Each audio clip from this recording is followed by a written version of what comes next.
inhabit the urethra. The urethra, absolutely. So misdiagnosis, they will end up using different antibiotics to target these organisms. Because it's a gamble. It's a gamble. I can try very many of them so that I hit on that organism. But if you in your head, back in your mind, you understand what you're dealing with, it is very easy to discern. You know, we know some antibiotics work very well on some organisms, and we know some other antibiotics work very well on some and organisms. we know, for example, if I'm managing gram-negative bacteria, say Salmonella typhi, it should rush into my mind very fast that I'm going to use Cipro. And you shouldn't gamble. I should not think of anything be outside that. You understand? First line management. You understand? If I'm dealing with gram-positive bacteria, maybe Staph aureus, it should not take me a whole of space science to think. I can quickly use anything like Cipro itself, or even ceftriaxone. You understand? But now, by the way, it has even pushed us to use last resort antibiotics. Last resort antibiotics. And the warning I have had is that by 2035, they will also be having resistance. Do you know how we come to last resort antibiotics? First and foremost, the expenses have gone very high. I know I'm rushing you, but it's okay. By the time people have gone to last resort antibiotics, the other part have done tests like culture and sensitivity. So, to the extent now, these antimicrobial agents have developed resistance against drugs like meropenem. The carbapenems. The carbapenems. You understand? Those are last resort antibiotics. To find a country, to find a community, to find a facility, a health facility, why? That you have now resorted to dealing. But what raises the concern here is that, or actually, I've always asked myself, what is the rationale of a healthcare giver or worker to put a patient on IV drugs who can eat, who is walking, who is not bedridden, who is not severely ill? So, Rujumba, there are a plethora of factors which contribute to that. One, the expertise. There are expertise-related factors where people, Rujumba, today do not understand what first-line management is. We have what we call first-line treatment. And it's essential when we look into this before we gamble. Have you tried drug A before you rush to drug B? Failure to know what first-line management is has pushed health workers to find themselves dealing with any antibiotic. Today, there is a common statement in health facilities. Infection. Infection versus broad-spectrum antibiotic. Be clear, safe. They even abbreviate it. This day it is safe. It is safe. Everywhere you go, wonder when you meet a patient safe from Kazingo, they also understand safe. They also understand infection. From where? From where now? How? You understand? Another factor is workload, really. When we castigate our health workers for failure to discern some of these medical terms or medical things, we should also look at the overload they are dealing with. Rujumba, part of management, we know medically, we have what we call health education. That is part of management. Yes. It is part of management. And referral. Referral is part of management. You understand? There are a lot of things that we do in management when you are managing a patient. Interventions. You understand? You can make investigation before you reach to the point of using maybe a drug through a cannula. You understand? There are very many necessary steps which health workers ought to go through. You are supposed to do investigations. You are supposed to take thorough history. You are supposed. Actually, that is the most important thing. That is the most important thing. Clerkship. Clerk this person up to the core. Where do you get 15 minutes with a patient to clerk the patient to the core? But you see, Isaac, where are you getting 30 minutes with the patient, yet you have a queue? And this is common in government facilities. But you see, Isaac, the irrational drug use of prescribing intravascular or IV drugs is most prevalent in private practice. That is true. It is very rare. And in the private practice... Yes, I'm coming there. In the private practice, the excuse of workload may not fly. I was telling you the workload flies in government health facilities. And there is no much abuse there. There is no much abuse, however, it is there. That little that is there can be attributed to the workload. To the workload. But I have, listen, Rujumba, I was still concluding with the management. You understand? I have 100 patients in a queue. I'm supposed to spend at least 30 minutes. 30 minutes. That is bare minimum. 30 minutes with because each patient. You work for 8 hours. What does that mean? There are higher chances I will not dig into the history very well. Where does that lead me to? I'll just write a few sentences. I'll write a few sentences. And diagnose. So I will not health educate. You understand? So what do I end up with? Prescribing anyhow. I prescribe anyhow. Once I prescribe anyhow because of the misdiagnosis, patients will always come back with almost a similar condition, if not well managed. So when you go to private facilities, it is the chasing of the bag, the love for money. You understand? This too much appetite for money, not because they love eating money, but because of the economic situation of the country. Look at it this way. Right now, if you have a condition like malaria, Isaac, it means whether this malaria is complicated or uncomplicated, you'll have to begin this person on artesunate. IV artesunate. That's where we are. IV artesunate. And it has been now pushed in the minds of our patients that, you know what? But not just in the minds, there has been a lot of resistance now. Yes, yes. Or even before the resistance. Do you know how also the resistance comes about? That is how it comes about. Irrational drug use. A patient will prefer a health worker who starts treating them by use of IV. Over a health worker who starts giving them oral medication. Or health education. Yes. There is this preoccupation, misconception. Among the population. Among the population. That, you know what, when you go to XY, to Dr. XY, will give you oral treatment. They have a belief that, you know what, when you give me oral treatment, I don't heal very fast. I don't know from where.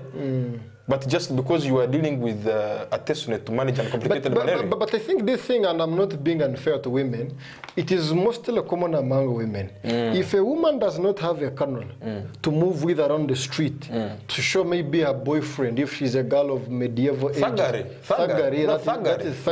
They are looking for money. Yes. If she does not have that cannula to trade. We all are aware, Rujumba, that once you have a cannula, by the way, in traditional medicine, by the time someone is cannulated, it either means they are going to be admitted. You are severely ill. Severely ill. In fact, in practice, traditional practice, you cannot support yourself. You cannot eat. Yes, that's why you are bedridden. Exactly. That's how we give, you know. You are generally weak. Higher chances we are passing fluid in this cannula. You understand? Yes. That is traditional practice, by the way. I think not just traditional, but the standard. What does that mean? That indicates practice. Even the cost goes very high. You understand? Once you are bedridden, you know the cost. If let's say you are in a private setting, that insinuates two lump sums of money. Yeah. So if I'm a girl, say of 25, and I have a boyfriend, and I really have to thieve them and get something out of their pockets, I'll pretend. You understand? I'll pretend with a cannula. I'll just go to any favorite doctor, you understand, who also needs money.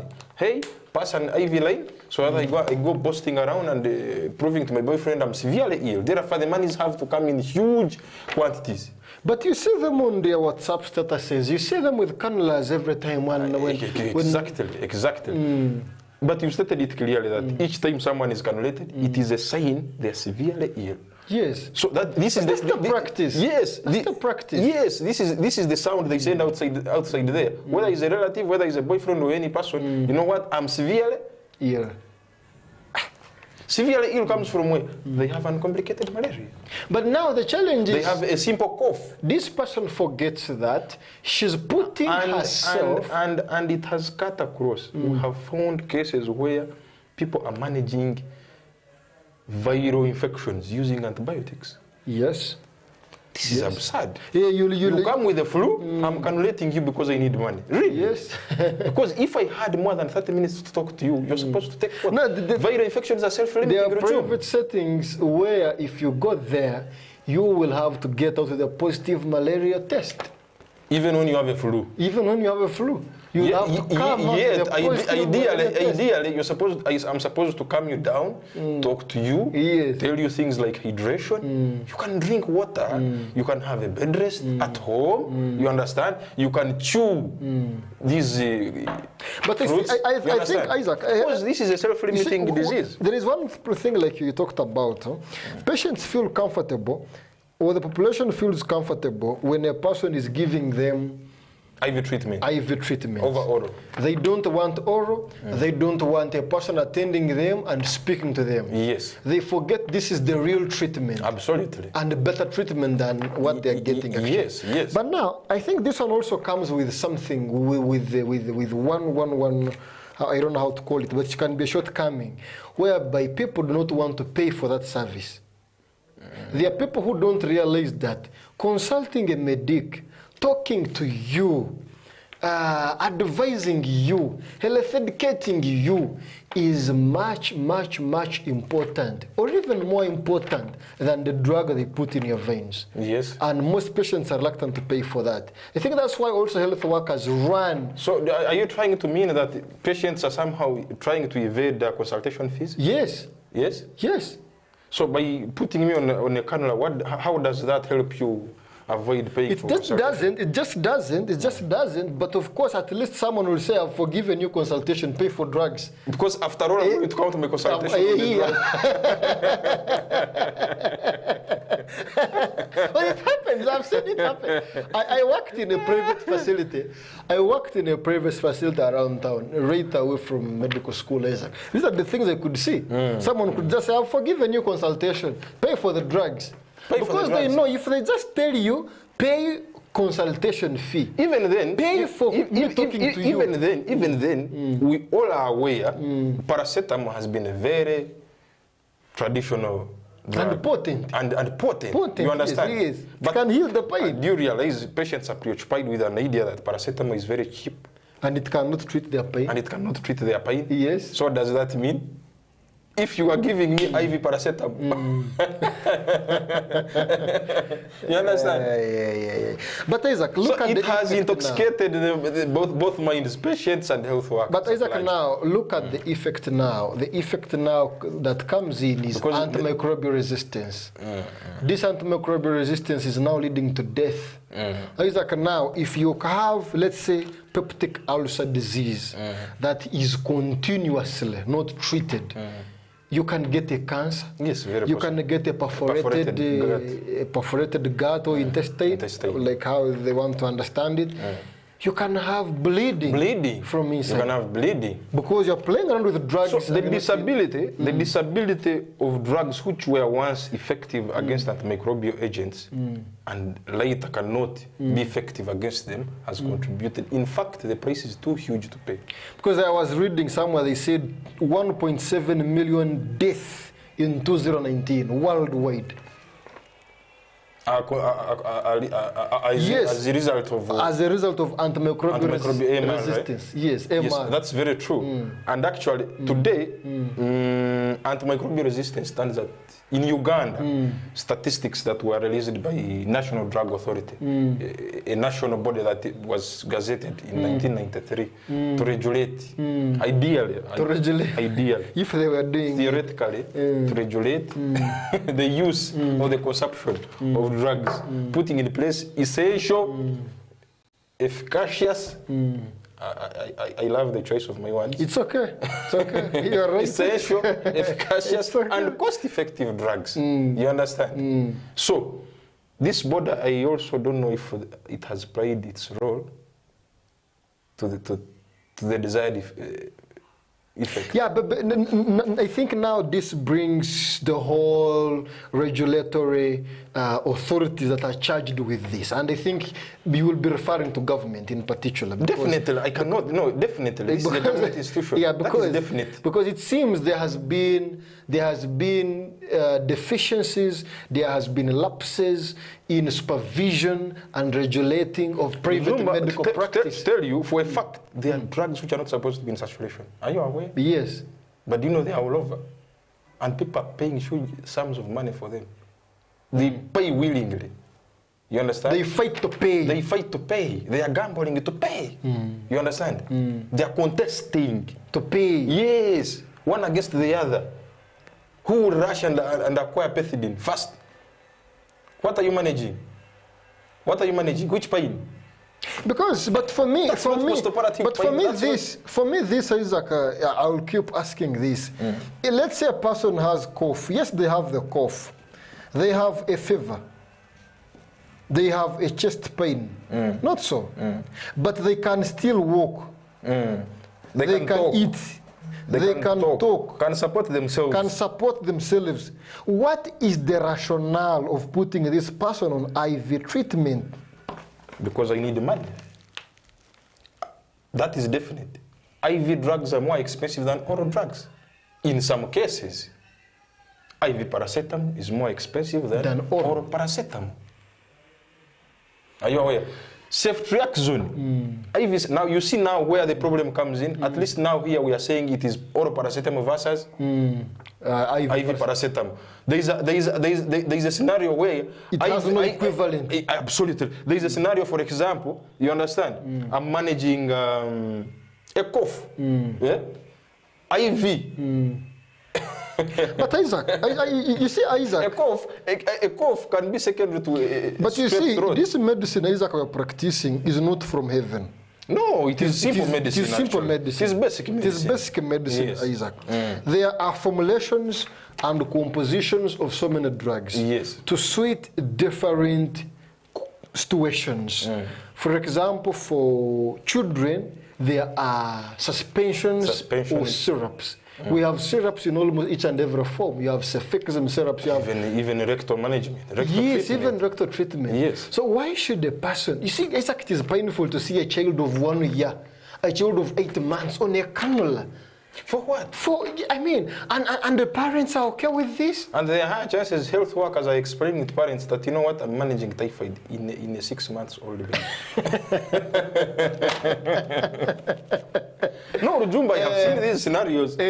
I've seen these scenarios. Why would you cannulate a 6 months old baby? A 6 months old baby? Why on a cannula? Why would you? And this is a common practice. Okay, cannulate her, yes, but where and why? Because the reason should be sounding. The reason should be really. But you see, Isaac, one also interesting thing you find out here is that according to WHO, they say that drivers of antimicrobial resistance and its consequences border on low socioeconomic status.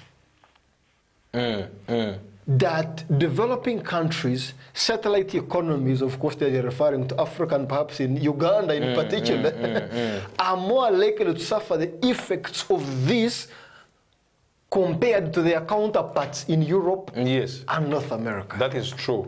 That is true. That is true. Why are we all? It seems we are sent to a third domination. And I want to tell you the difference between end of history countries, first world countries, and these dawdling economies is just the difference in their economic statuses. That is obvious. That is what sets the difference at the end of the day. What does this mean? That, number one, to begin with, governments in these end of history countries are very strict, you understand, are very regulating, can make the necessary follow-ups, their bodies are active, their bodies are independent, their bodies can still make decisions, which decisions can be taken up, you understand, unlike our countries. Why? Then now, your brother corruption sets in, you understand? How? Actually, it is the mother of all poverty. It is the mother of all poverty we are having. Corruption is the mother of all poverty. Why corruption? I'm heading National Drugs Authority. If I pass by your door and you have opened your drug shop somewhere, if you quickly tip me because I lack fuel in my vehicle, what does that mean? I will if you tip me after spending 3 days without food. Exactly. Without food.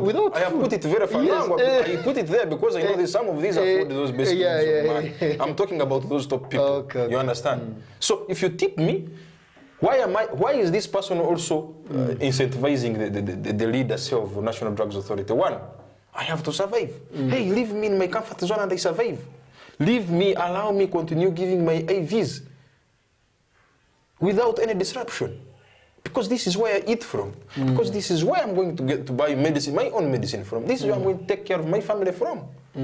Unlike in end of history countries like say USA, China, Japan, Germany. There is the regulation of who prescribes. Exactly. What does he consider to prescribe?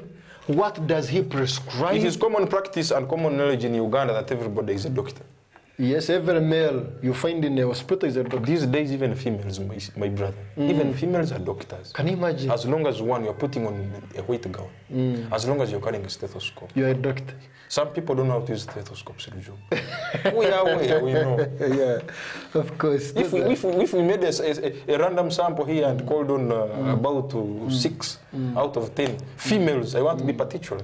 And asked one. But sincerely speaking, this can go to you. What does that mean? What does that mean? By the time even the public is aware you are a doctor, they have already conditioned you to start imagining that you can be a prescriber. But I think everybody can be a prescriber. I think for me, I want to caution the public on this really. If you have a sick person who can eat, who can support himself, who can walk, who can talk, who is not bedridden, who is stable physically, as you can see him is physically stable, let your medical or healthcare giver give you sound reasons as to why they are putting him on IV treatment. I mean, at the end of the day, if your patient is like that, at the end of the day, then give you reasons. The price everyone pays for this is too huge. Too huge. You understand? Much, a million times more than the IVs they are going to give you. Correct. Because, for example, if you are a regular patient or a chronic, let me use the term, medical terms, a chronic patient of PUD, peptic ulcer disease. If you developed cancer. If you are perennially sick. If you are perennially sick. If you develop esophageal cancer, or if you develop rectal cancer. You make other interventions harder and riskier. Not even riskier. The end point is death. Yes. No, you see, what is the prognosis of cancer versus prognosis of peptic ulcer disease if well managed? But you can't compare this to reality. You can't. But no, one is a complication of the other. Correct. That's what I'm saying. So let's gauge, let's assess the prognosis of the management of cancer versus the prognosis of peptic ulcer disease, because cancer, at the end of the day, is actually a complication of peptic ulcer disease. So we are talking now. If we are failing to go back to the basics of medicine, both health workers and the patients. Patients are also stubborn, Rujumba. Very much. They're the ones who mislead and they have pushed health workers to that corner. You understand? What is the prognosis? What is the expense of managing cancer versus the expense of managing peptic ulcer disease? I'm going to give you PPIs. If it's of bacterial origin, H. pylori, you understand? I'm going to give you some antibiotics. Basic antibiotics, amoxicillin, Rujumba. How much is a strip of amoxicillin? It doesn't go beyond 2,000. It does not. I'm giving you a PPI omeprazole. But imagine chemotherapy at Mulago for 1 week or for 1 month. Or radiation. If 1 month. Before you even start radiation or chemoradiation for that matter, you will have to do very many other investigations, how many things will you have to say? How many things will you have to say? Imagine the risks you are going through. You are being exposed to rays, immeasurable rays of a CT scan. That aside, after you have done that, the relevant blood tests, immeasurable blood tests, their cost, then you are heading for chemoradiation. How much money are you going to spend? Before you even do that, you are aware you will have to go to Mulago, Uganda Cancer Institute, not for Port Regional Referral Hospital. So let's say you're from Kazimu, or Bukuku, or Kitungu. One, you are going to transport yourself from here to Kampala. At how much? There is no space for you to sleep in Mulago. Yes, you are going to sleep in verandas. It will rain on you. It will rain on you because the congestion there is unbearable. You understand? You cannot withstand it. Yet, you would have saved yourself all this had you taken the doctor's advice of amoxicillin, of eating in time.